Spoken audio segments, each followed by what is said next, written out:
Le soleil de septembre était bas sur les pins de Virginie tandis que Theodore Compton regardait son fils de 13 ans, Oliver.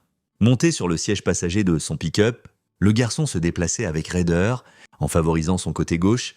Théo le remarqua immédiatement. 22 années en tant que tireur d'élite des Navy Seals l'avaient entraîné à repérer des détails que les autres manquaient. « Comment s'est passée l'école » demanda Théo en sortant du parking. « Bien ».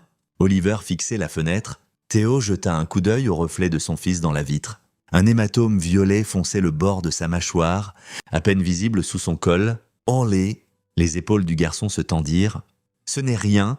Papa, laisse-moi voir. » Théo s'arrêta sur un terrain vide et coupa le moteur. Oliver se tourna enfin, et Théo sentit sa tension artérielle monter en flèche. L'hématome descendait le long du cou de son fils. Quand Oliver releva son t-shirt, d'autres bleus couvraient de ses côtes, des marques en forme de bottes qui firent serrer les mains de Théo sur le volant. Qui a fait ça ? Ross McPherson et ses amis. Ils m'ont coincé après le cours de gym. La voix d'Oliver se brisa. J'ai essayé de me défendre, mais ils étaient 4. Théo connaissait ce nom. Preston McPherson, le maire de leur petite ville de Virginie, s'était forgé une réputation avec sa plateforme, dur avec le crime, tandis que son fils gâté terrorisait l'école locale. Tu l'as signalé ? Je suis allé directement chez le principal Hogan. Il a dit qu'il s'en occuperait. Quelque chose dans le ton d'Oliver fit hésiter Théo, mais Madame Andrade, ma prof d'anglais, m'a vu dans le couloir après. Elle a pris des photos des Bleus et a dit qu'elle serait mon témoin. Oliver croisa le regard de son père. Le principal Hogan m'a rappelé 1 heure plus tard et a dit qu'il n'y avait pas de preuves, que Ross et ses amis affirmaient que j'avais commencé et qu'il se défendait seulement. La mâchoire de Théo se crispa. Il avait affronté des officiels corrompus dans une 12aine de pays, mais voir cela empoisonner l'école de son fils alluma quelque chose de froid et précis dans sa poitrine. Nous irons à l'école ensemble demain.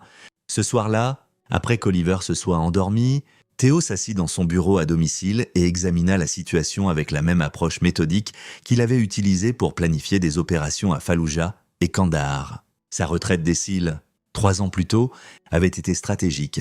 Evelyn, son ex-femme, l'avait quitté quand Oliver avait 6 ans. Incapable de supporter les déploiements et la peur, Théo avait promis à son fils qu'il serait présent, et il avait tenu cette promesse.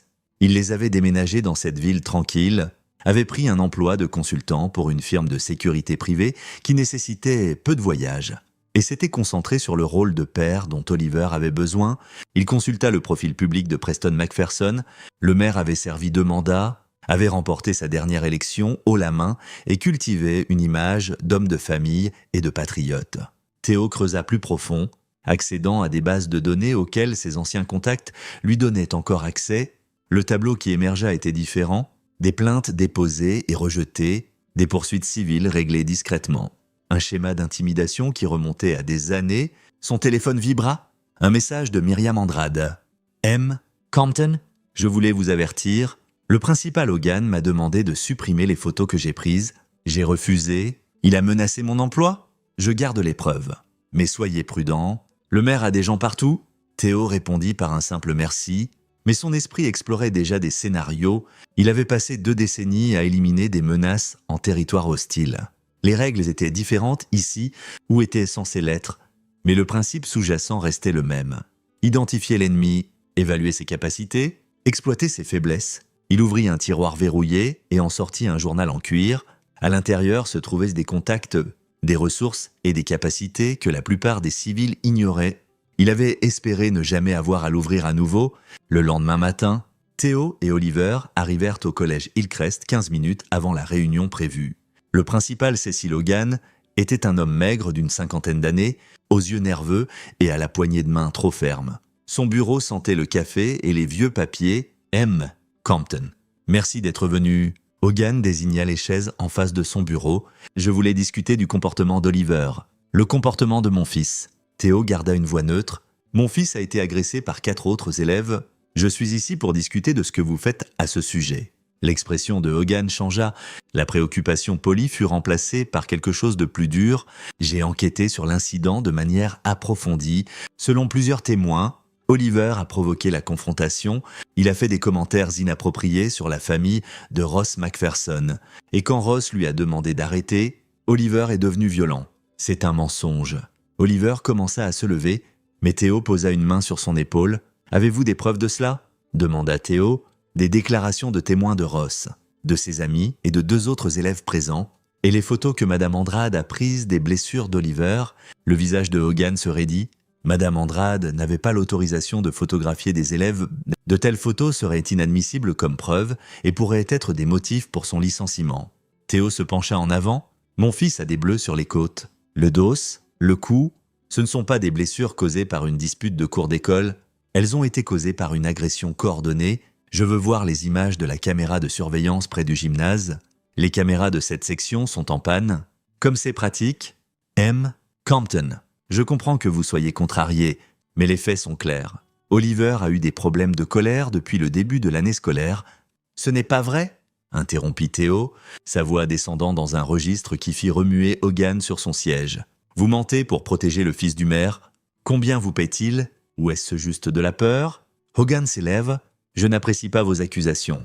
Étant donné le comportement d'Oliver et son incapacité apparente à assumer la responsabilité de ses actes, je n'ai d'autre choix que de le suspendre pour 1 semaine en attendant une possible expulsion. Vous suspendez une victime ? Je suspends un élève qui a violé notre code de conduite. Hogan sortit un document préparé. C'est effectif immédiatement. Oliver doit récupérer ses affaires et quitter le campus. Oliver regarda son père, la confusion et la douleur brillant dans ses yeux. Théo serra l'épaule de son fils, puis se leva. Il mesurait 8 cm de plus que Hogan et pesait 23 kg de plus. Tout en muscles entretenus par des décennies d'entraînement, vous commettez une erreur. Me menacez-vous ? M. Compton. Je vous dis que protéger un tyran vous rend complice de chaque future attaque qu'il commet. Vous devrez vivre avec cela. Ils quittèrent le bureau, la tête d'Oliver baissée, le poids de l'injustice pesant sur ses jeunes épaules. Dans le couloir, Myriam Andrade croisa le regard de Théo et fit un petit signe de tête. Au moins une personne dans ce bâtiment avait encore une conscience. Cet après-midi-là, Théo appela son ex-femme, Evelyn O'Neill. Elle avait repris son nom de jeune fille après le divorce. Elle vivait à Richmond maintenant, remariée à un avocat d'entreprise. Sa réponse fut prévisiblement froide. « Ne peux-tu pas gérer ça sans me traîner dedans ? Ton fils a été battu ? Evelyn. Il est expulsé pour avoir été une victime. Alors poursuis l'école. N'est-ce pas ce que les gens font ? Elle soupira. Je n'ai pas le temps pour les drames de petite ville. Theo, tu voulais la garde ? Tu voulais jouer au père à temps plein ? Gère ça. La ligne se coupa. Théo resta dans sa cuisine, le téléphone encore pressé contre son oreille, et sentit la vieille rage familière, contrôlée et déterminée, s'installer dans ses os.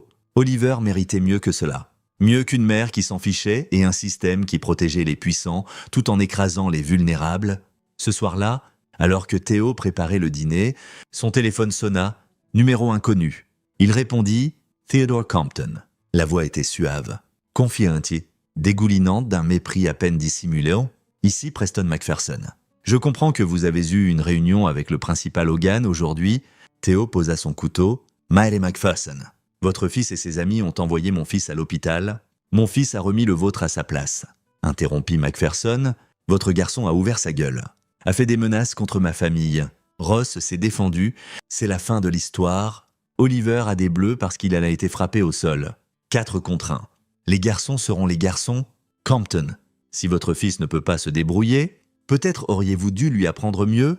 Mais ce n'est pas pour ça que j'appelle la voix du maire durcie. J'ai entendu qu'il s'était agressif avec Cecil Hogan, a fait des accusations folles. Ça m'inquiète. J'ai énoncé des faits. Voici un fait pour vous. Je dirige cette ville. Le conseil scolaire me répond « Le chef de la police est de mon beau-frère. Le procureur du district était mon ancien directeur de campagne. Vous n'êtes personne. Arrivé ici il y a 3 ans, votre garçon a mérité ce qu'il a eu. Et si vous avez un problème avec ça, on peut rendre les choses très difficiles pour vous. » La poigne de Théo sur le téléphone se resserra, mais sa voix resta calme. Est-ce une menace ? C'est une promesse ? Toucher à ma famille ? Essayez de causer des problèmes à mon fils. Et j'enterrerai la vôtre. J'expulserai Oliver définitivement. Je vous ferai enquêter pour maltraitance infantile. Ouais, je sais pour ses bleus. Et avec le bon angle, il pourrait venir de vous.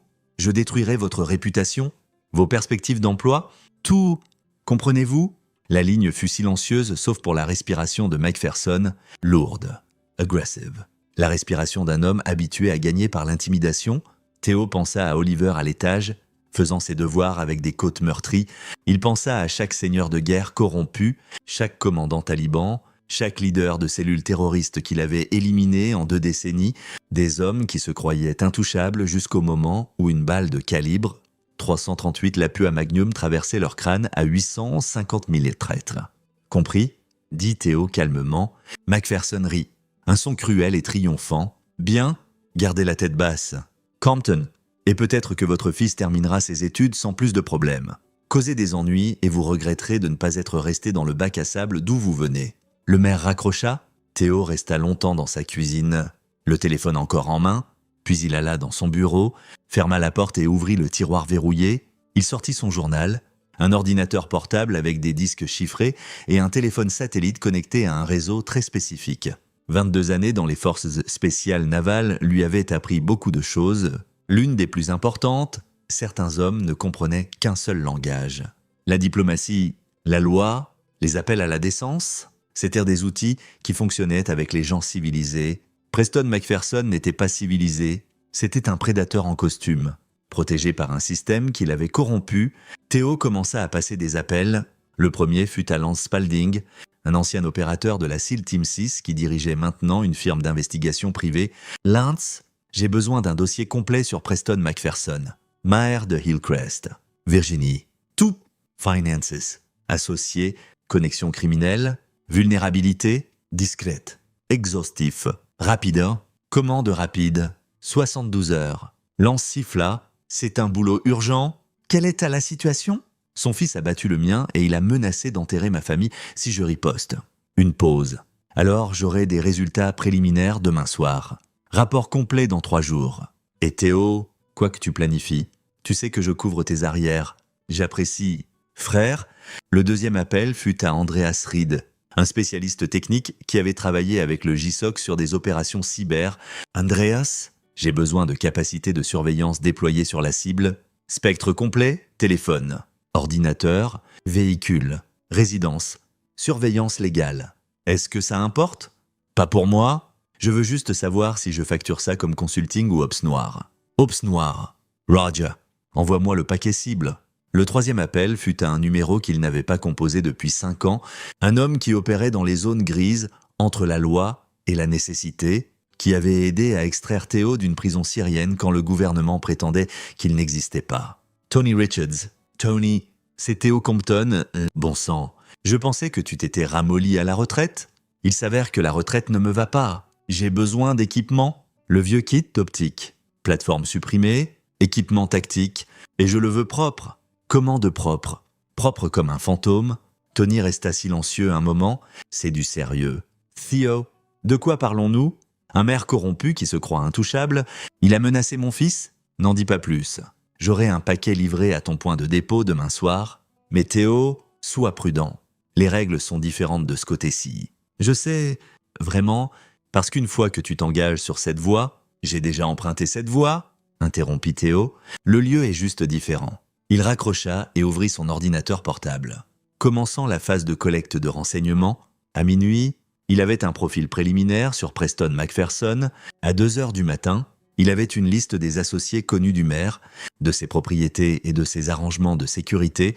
À l'aube, il avait un plan. À l'étage, Oliver dormait d'un sommeil agité, criant parfois dans des rêves qui faisaient écho au traumatisme de son agression. Théo se tenait dans l'encadrement de la porte de son fils, observant son sommeil tourmenté, et sentit le calcul froid qui avait fait de lui l'un des tireurs d'élite les plus efficaces de l'histoire des SEAL, l'enveloppait comme un manteau familier. Le maire pensait avoir intimidé un civil. Il n'avait pas réalisé qu'il avait menacé une arme qui avait été pointée sur les ennemis de l'Amérique pendant plus de 2 décennies. Une arme qui allait être tournée vers une nouvelle cible. Preston Macpherson avait commis sa dernière erreur. Le matin suivant l'appel du maire, Théo conduisit Oliver chez sa grand-mère. 2 villes plus loin, Mabel Carroll, la mère d'Evelyn, avait toujours maintenu une relation avec son petit-fils malgré l'indifférence de sa fille. Elle ouvrit la porte, vit les bleus d'Oliver et serra le garçon dans une étreinte farouche. « Combien de temps ?» demanda-t-elle à Théo. « 1 semaine, peut-être 2. J'ai des affaires à régler. » Mabel avait 73 ans, avec des yeux perçants qui voyaient à travers sa réponse vague. « Ces affaires ont-elles quelque chose à voir avec ces bleus ?»« Tout. » Elle hocha la tête. « Oliver, va poser ton sac dans la chambre d'amis. Le vieux Nintendo de ton grand-père est encore branché. Une fois le garçon hors de portée, Mabel fixa Théo d'un regard dur. Qu'est-ce que tu prévois? Ce qui doit être fait? Theo, tu ne peux pas juste... Ils vont l'expulser? Le maire a menacé de détruire nos vies si je cause des problèmes. Il est intouchable par les voies légales. Théo garda une voix basse. J'ai affronté des hommes comme Preston McPherson avant. Ils ne répondent pas à la raison ou aux appels à la décence. Ils répondent à la force. Et si tu te fais prendre, je ne me ferai pas prendre. Mabel l'étudia longuement. Tu vas le faire quoi que je dise? N'est-ce pas? Oui. Alors au moins promets-moi que tu reviendras pour ce garçon. Il a déjà perdu sa mère? Ne lui fais pas perdre son père aussi. Théo pensa au visage d'Oliver dans le bureau du principal Hogan. La confusion, la douleur, la réalisation naissante que le monde n'était pas juste et que le système ne protégeait pas les gens comme lui. Je promets, mais Preston McPherson doit apprendre que menacer ma famille a des conséquences. Ce soir-là, le rapport préliminaire de Lance Spalding arriva par email chiffré. Théo le lut dans son bureau, chaque page assombrissant sa compréhension de l'homme qui l'affrontait. Preston McPherson n'était pas juste un maire corrompu, il était le centre d'un réseau criminel qui opérait depuis 15 ans. Le rapport détaillait des détournements de fonds, des fraudes, des intimidations de témoins et des liens avec une opération de distribution de drogue via les contrats de construction du comté. Le beau-frère du maire, le chef de police Glenn Durham, avait enterré des enquêtes. Le procureur du district, Russ Strickland, avait refusé de poursuivre les affaires trop proches des intérêts du maire. « Mon Dieu !» murmura Théo, en faisant défiler les relevés financiers que Lance avait obtenus par des méthodes mieux laissées non dites. McPherson avait détourné des millions de projets municipaux, canalisant l'argent via des sociétés écrans. Il possédait des propriétés sous de faux noms, y compris un domaine privé à 24 km hors de la ville qui servait de hub pour ses opérations. Mais ce qui attira l'attention de Théo fut une section sur la sécurité personnelle du maire. McPherson employait 8 gardes privés, tous anciens militaires ou policiers, tous avec des renvois douteux ou des problèmes disciplinaires. Ils tournaient en shift, 4 en service à tout moment à sa résidence principale en ville et au domaine rural qu'il visitait les week-ends. Le domaine, c'était la vulnérabilité.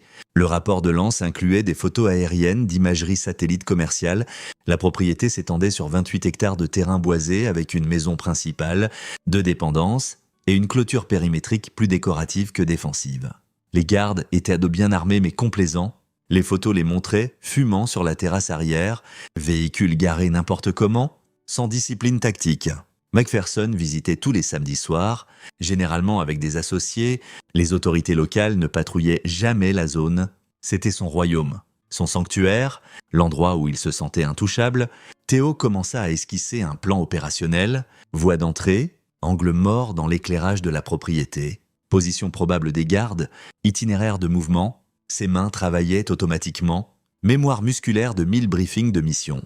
Il nota l'approche boisée du nord-est, l'absence de caméra au périmètre, la route unique d'entrée et de sortie. À minuit, il avait un plan tactique complet. À 1h du matin, il avait identifié 3 scénarios de contingence. À 2h, il répétait mentalement chaque phase de l'opération. « Ton paquet est au dépôt ?» dit Tony. « Tout ce que tu as demandé, plus des extras que je pensais que tu apprécierais. J'apprécie... Theo, j'ai regardé McPherson pendant que je rassemblais ton équipement. Ce type est connecté. Tu ne frappes pas juste un officiel corrompu. Tu remues un nid de frelons.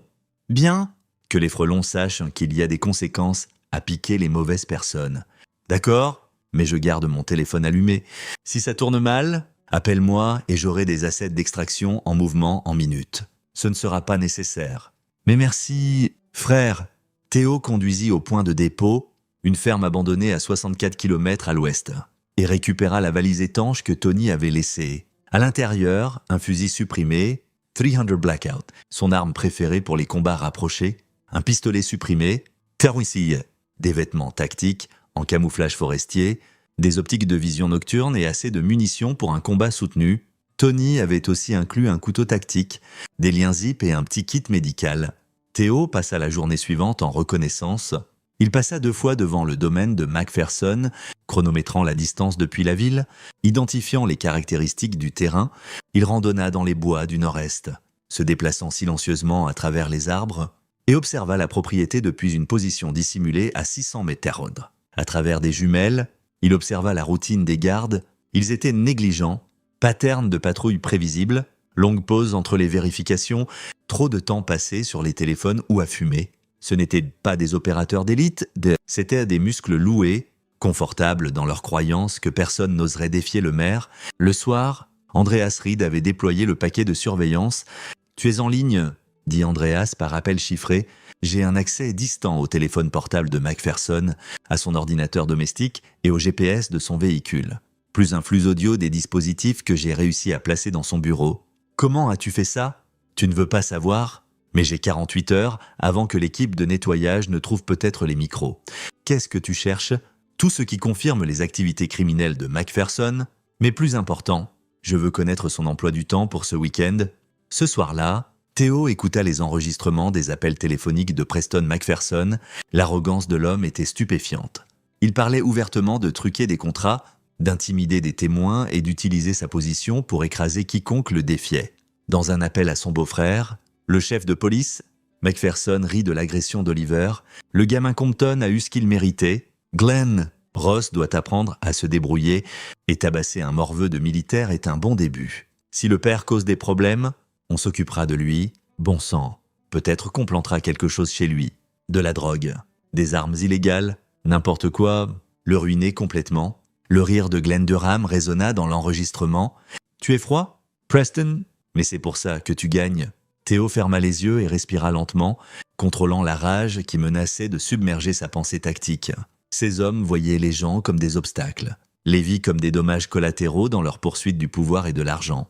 Ils avaient assez blessé son fils sans y penser à deux fois, et prévoyèrent de détruire Theo s'il cherchait justice par des moyens légaux, mais Theo ne poursuivait plus une justice légale. Le vendredi soir, Andreas appela avec l'emploi du temps de Macpherson pour le week-end. Il va au domaine demain soir vers 21h. Il amène sa femme Marcy et deux associés d'affaires, Simon Bender et Philip Howe. Les associés ont des casiers judiciaires, surtout de la fraude en col blanc. Ils font partie de son opération, gardes au complet. 8 au total, 4 en service à tout moment. Ils seront armés, mais d'après ce que j'ai vu en surveillance, ils ne s'attendent pas à des ennuis. C'est la maison de fête de leur patron. Ils se croient invincibles. Theo pensa au terrain, aux voies d'approche, aux positions des gardes. À quelle heure les associés partent-ils habituellement? Vers minuit. Macpherson et sa femme restent jusqu'au dimanche après-midi. Parfait. Après avoir raccroché, Theo ouvrit son coffre-fort et en sortit des documents qu'il avait préparés. Papier de garde donnant à Mabel Carroll la garde temporaire d'Oliver. Une lettre expliquant ses actions à son fils. Et des informations de contact pour Lance Spalding et Tony Richard au cas où quelque chose tournerait mal. Il scella l'enveloppe et la laissa dans son coffre de bureau avec des instructions pour l'ouvrir seulement s'il ne revenait pas. Puis il commença son rituel prémission, le même qu'il avait suivi avant chaque opération dans sa carrière de SEAL.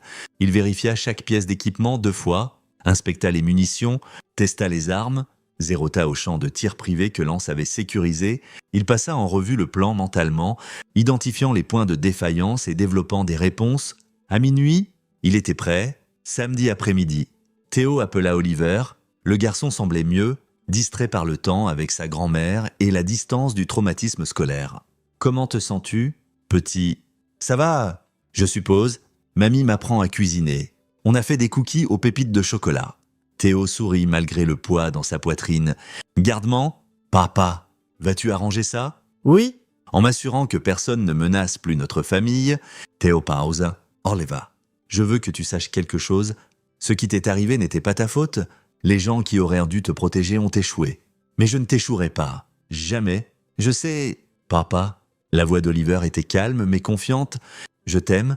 Je t'aime aussi. Fils.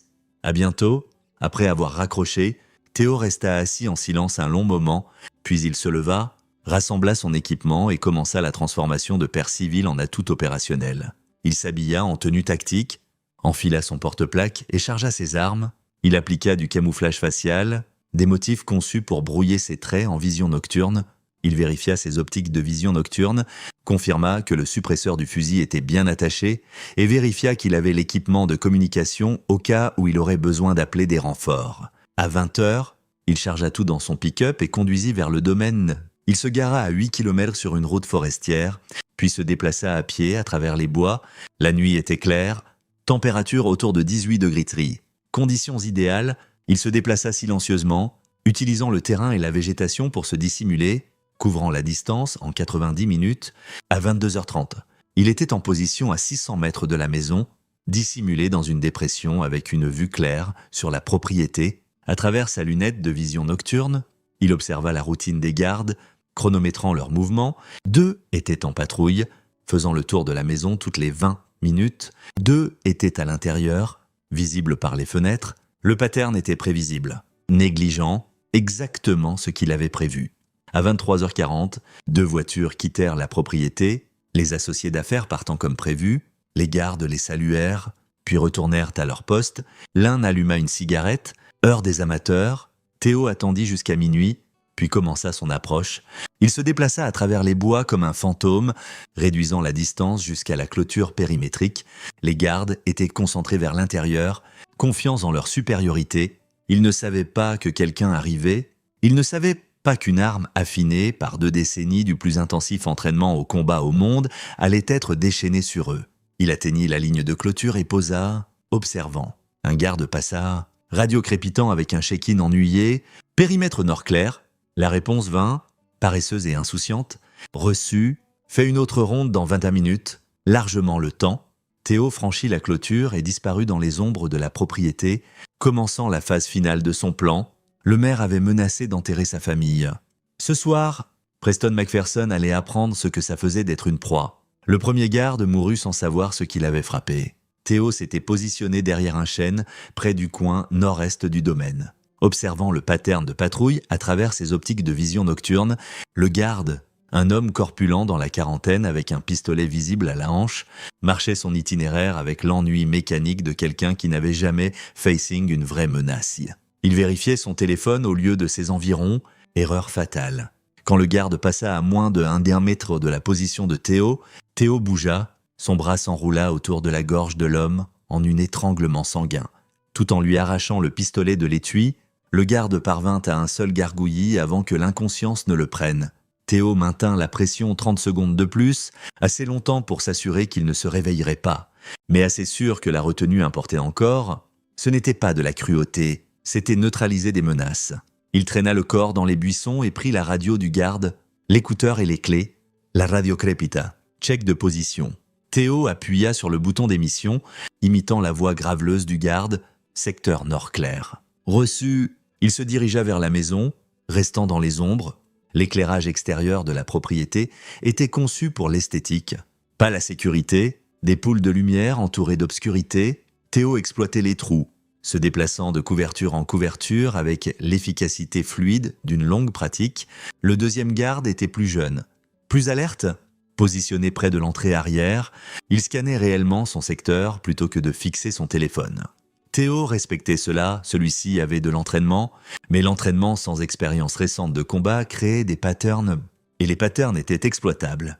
Théo attendit que le scan du garde le fasse tourner dos, puis combla la distance en 4 foulées silencieuses, le pistolet supprimé, 45 murmura une fois, un tir à la tête à 2 mètres. Le garde s'effondra et Théo attrapa le corps avant qu'il ne touche le sol. Le déposant silencieusement derrière un pot décoratif, 2 à terre, 6 à faire.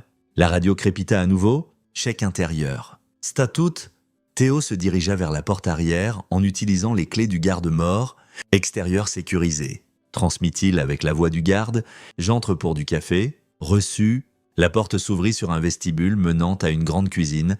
Théo entra, pistolet levé, scannant pour des cibles, vide et... Il pouvait entendre des voix plus profondes dans la maison, des gardes parlant. Rianta, complètement inconscient que leur périmètre avait été compromis, il traversa la cuisine vers un couloir. Le plan de la maison, mémorisé à partir d'images satellites et de reconnaissance, se déroulait dans son esprit. Salle de séjour principale devant, bureau à droite, escalier vers le 2e étage où McPherson et sa femme dormaient probablement. Un garde émergea du salon, tasse de café en main, ses yeux s'écarquillèrent quand il vit Théo, visage peint, équipement tactique, arme levée. Il ouvrait la bouche pour crier quand Théo tira 2 fois. Les tirs supprimés sonnaient comme des pistolets à air. À peine audible, le garde s'effondra, le café se répandant sur le parquet. « Hé, c'était quoi ça ?» Une autre voix du salon. Théo bougea vite, entrant dans la pièce alors que 2 gardes se levaient d'un canapé. Ils attrapèrent leurs armes quand il engagea, double tir sur chaque cible. Combat rapproché textbook. Les 2 tombèrent, 5 à terre. 3 affaires.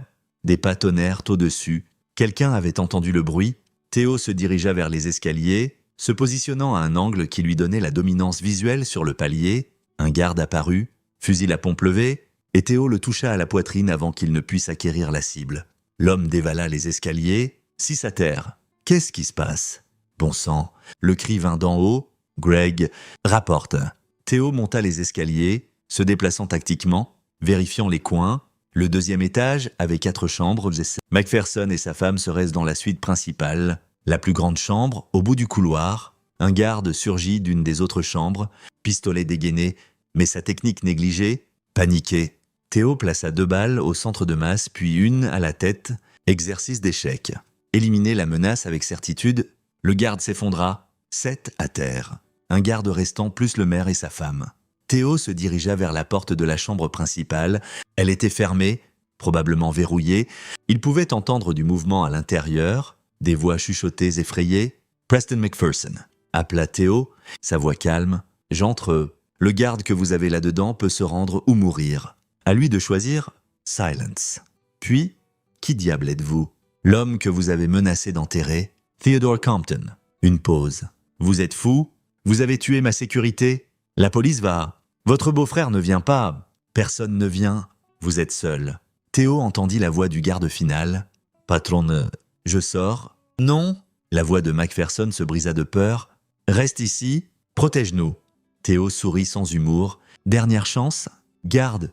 Jetez votre arme dehors et sortez. Mains en l'air. Vous vivez ou restez là-dedans et mourrez en protégeant un politicien corrompu qui se fiche de vous. » 10 secondes passèrent, puis la porte se déverrouilla. Elle s'ouvrit lentement et le garde final, un jeune homme, peut-être 25 ans, aux yeux effrayés, jeta son pistolet dans le couloir et émergea, main levée, choix intelligent. Dit Théo, à terre, main derrière le dos. Le garde obéit.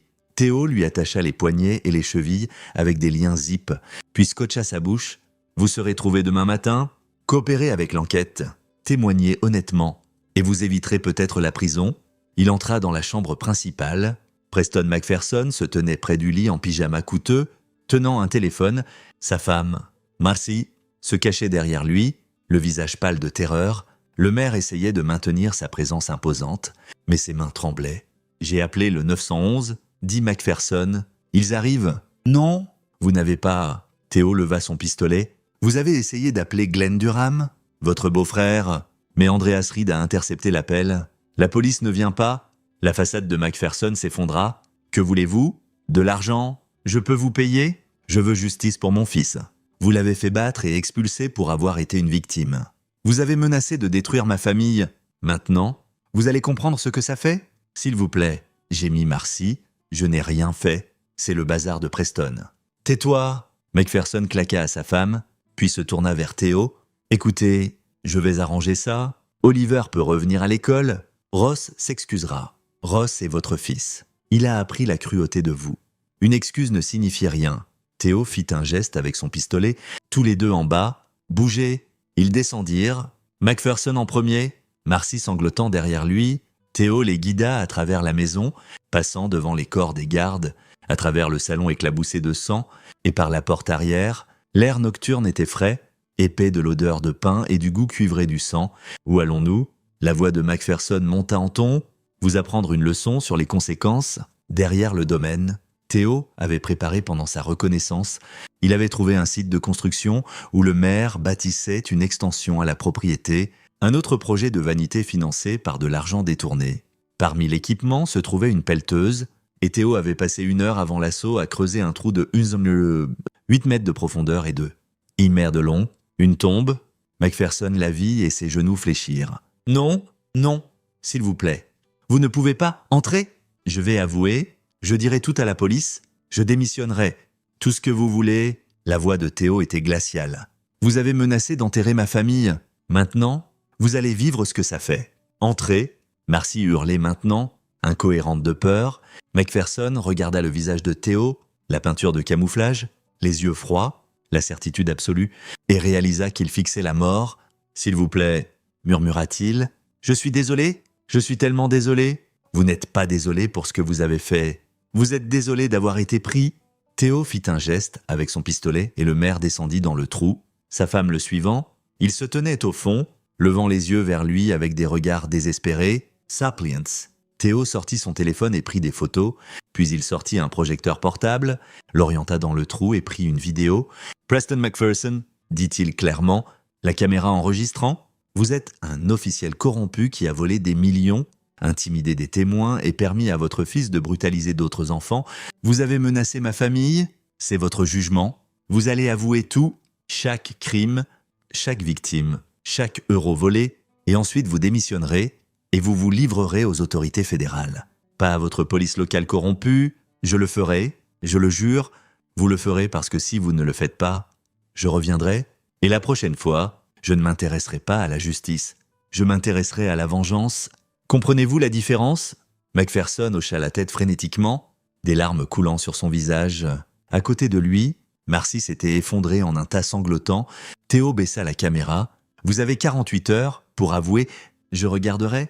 Si vous essayez de fuir, si vous essayez de couvrir ça, si vous faites autre chose que exactement ce que je vous ai dit, je vous mettrai dans un trou comme celui-ci, définitivement. Comprenez-vous ?» Tous deux hochèrent la tête. « Bien. » Théo sortit une échelle de corde et la jeta dans la tombe. « Grimpez, rentrez, demain matin. Vous appellerez le bureau du FBI à Richmond et demanderez une réunion. Vous leur direz tout et vous vous assurerez qu'Oliver Compton est blanchi de toute charge et réintégré avec des excuses formelles. » Ils grimpèrent, sales et tremblants. Théo les regarda trébucher vers la maison, leur terreur palpable dans l'air nocturne.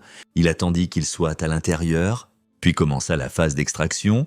Il retraversa la propriété, vérifiant chaque garde. La plupart étaient inconscients des étranglements sanguins ou blessés, mais stabilisés. Il avait visé l'incapacitation non létale ou possible. Les quelques-uns qui n'avaient pas survécu avaient forcé la chose, dégainant des armes qui ne lui laissaient pas le choix. À 3 heures du matin, il était de retour dans les bois, se déplaçant vers son véhicule. À 5 heures du matin, il était chez lui, se déshabillant et brûlant ses vêtements tactiques dans la cheminée. À 6 heures du matin, il avait douché, s'était habillé en civil et avait détruit chaque pièce d'équipement qui pouvait le lier à l'opération. À 7 heures du matin, il appela Lance Spalding. C'est fait.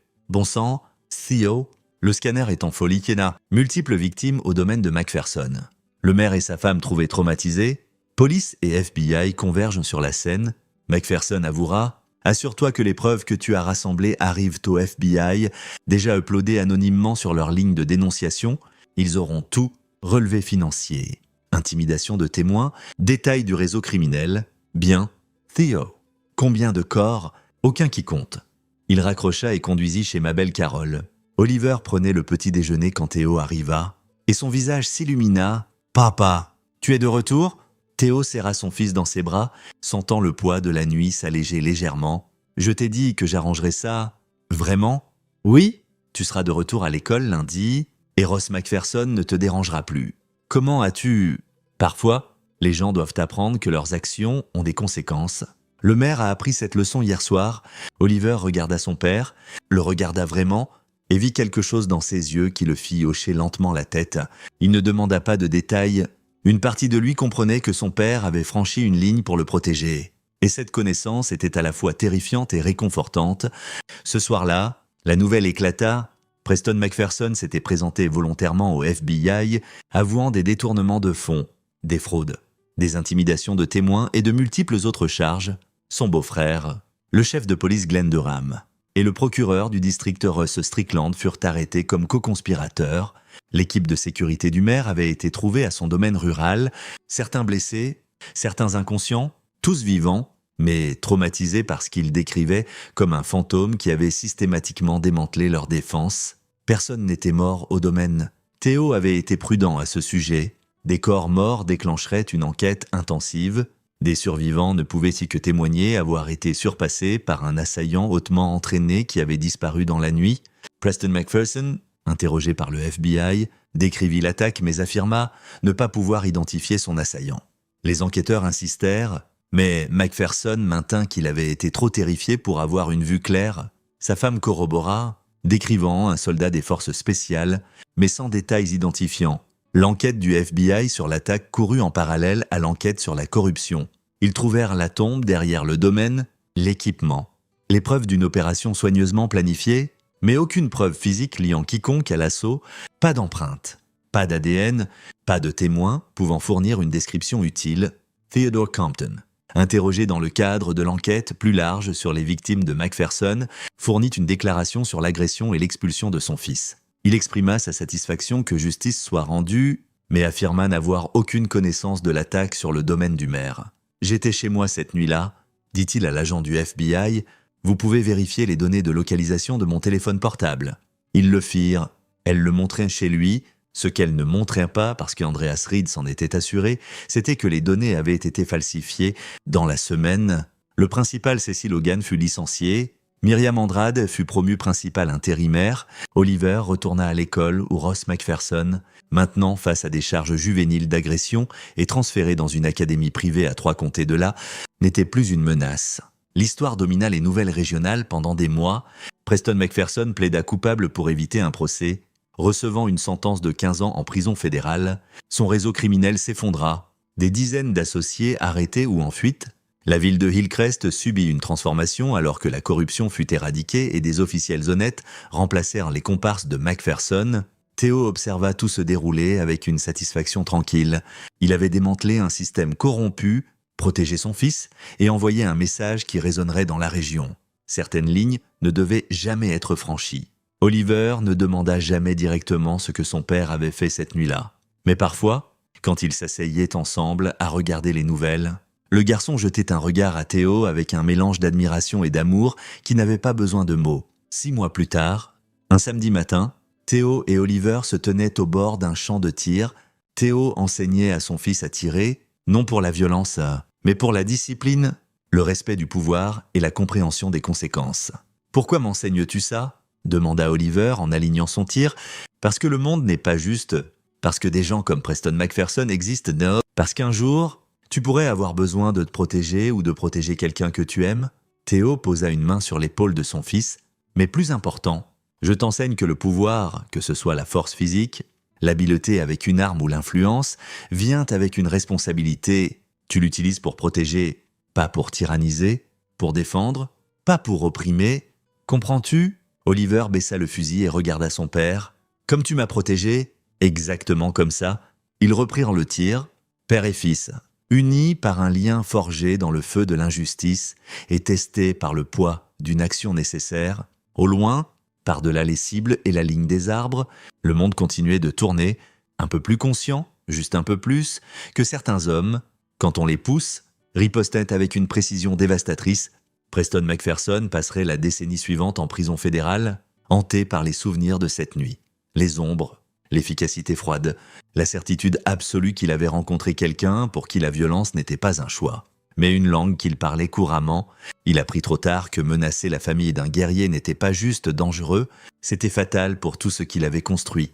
Et Theodore Compton, le tireur d'élite des Navy Seals qui avait passé 22 ans à protéger son pays, n'avait aucun regret d'avoir étendu cette protection à la personne qui comptait le plus, son fils. C'est ici que notre histoire se termine. Partagez vos pensées dans la section des commentaires. Merci pour votre temps précieux. Si vous avez aimé cette histoire, assurez-vous de vous abonner à cette chaîne.